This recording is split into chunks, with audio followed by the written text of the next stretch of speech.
Hi guys, it's Frankie from Frankie Watch. Good to see you all again, and this is a very special day sharing my unboxing with you all of the Rolex Submariner reference 124060. This is the 2020 edition, no date Submariner. I'm so excited because, as you know, I've been using this OP 41mm 124-300 green dial. It has been my only Rolex since August.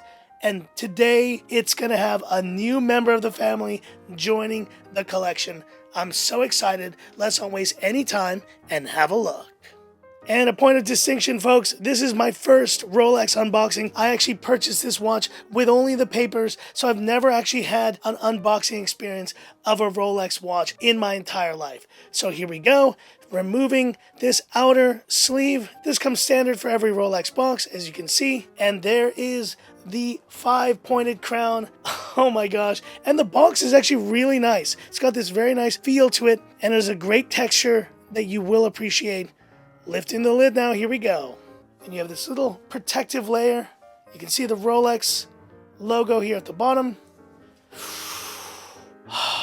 There it is. My first Rolex box. Let's take it out of the outer box. And this is the iconic Rolex box in green. Now it is made of a kind of plastic material or like a pleather material, but it is hard. But you do have this beautiful 5-pointed crown logo. And the rest of the box is pretty standard. There you can see it says Rolex SA Genève Suisse Oyster M. It's been a long time coming, folks. So excited to finally share this moment with all of you in 3, 2, 1. There it is. The Rolex Submariner reference 124060. The current no-date sub is in the collection. Oh my gosh. And just to show you a few little extras here, this is actually what covers the bezel when you have a sub arrive new. As you can see, I've removed it. Of course, you get the traditional tag here without the price, and you also get this classic superlative certified seal. If you lose these from your set, it does lower the value of the entire set. And here you see there's another little compartment which will house the warranty manuals. This is your Submariner and Submariner date. That's the official name of this watch user guide. There you see it. And of course we have the warranty booklet as well. And yes, of course, every new Rolex comes with the warranty card. And this is the new warranty card, which does actually include NFC. It's got this beautiful golden border, and as you can see here, I'm covering the serial, but there is the model number 124060, and as you can see, the date of purchase of my watch is so recent. This is a February 1st 2022 sub. It is practically new, and yes, I did pick this up gray market. Retail this watch goes for around $8,950 US, but we are seeing trading prices of well over $15,000, even $20,000. It is pretty insane, but I'm getting on this train now before it's too late. And now here we go to share the watch itself with you guys. There it is. Now, why did I pick up the no date?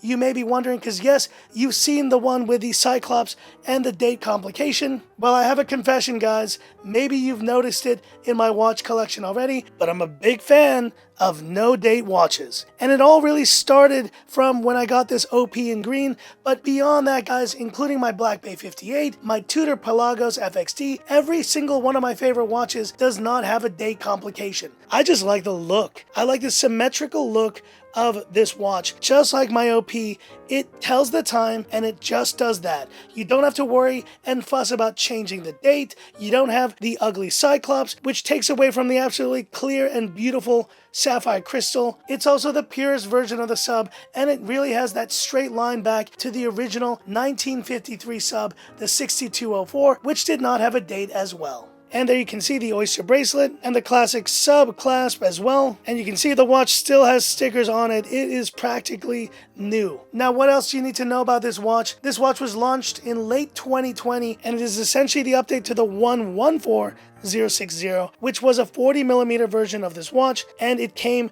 with an older movement and a super case with much larger lugs that, in my opinion, just didn't ever really look as good. Now with this tapered look, I do feel this sub is probably the best version that we've ever seen from Rolex. But you may not know this, guys, I am also a tech head. I'm a huge spec head. I always loved being an early adopter. So the other reason why I love this version of the watch is that it is using a new movement. The 3230 is an upgrade from the previous 3130, which pretty much was a 20-year-old movement with a 48-hour power reserve, and while still a workhorse movement, has been replaced by the one in this. Now, power reserve is a big deal for me, and it's actually the same movement that can be found in my OP 41mm. Being used to using that in this watch, I knew I needed to pick it up on my sub as well. And while I have loved using my green OP, and it is still honestly probably my favorite watch, this sub just has a completely different look. As you can tell, it is 41mm just like this watch, but it is just such an icon. And it is really, I think, the ultimate watch. When people think of Rolex, they think of this, not this. And I think it's going to be a great complement to my 2 Rolex collections so far. So for everyday or more dressy use, this OP will still be an incredible watch to wear, while the sub can be more of a weekend or more of a sporty, just fun watch to wear. They really do complement each other, and I'm really happy to have both of these watches in my collection. And as you can see, the case looks very different on these two. This is using the more sporty case from Rolex, while the OP is using the sleeker, I guess, more traditional case that you see with the Daytona, with the Datejust and Day-Date watches. And the contrast, of course, with the beautiful striking green dial and this No-Date Submariner in black. I'm in heaven, guys. I can't think of a better 2-watch collection than these 2 Rolex watches, OP41 and the No-Date Submariner 41 of my Rolex collecting journey. I can't wait to keep trying this one on and experiencing this amazing sub next to this OP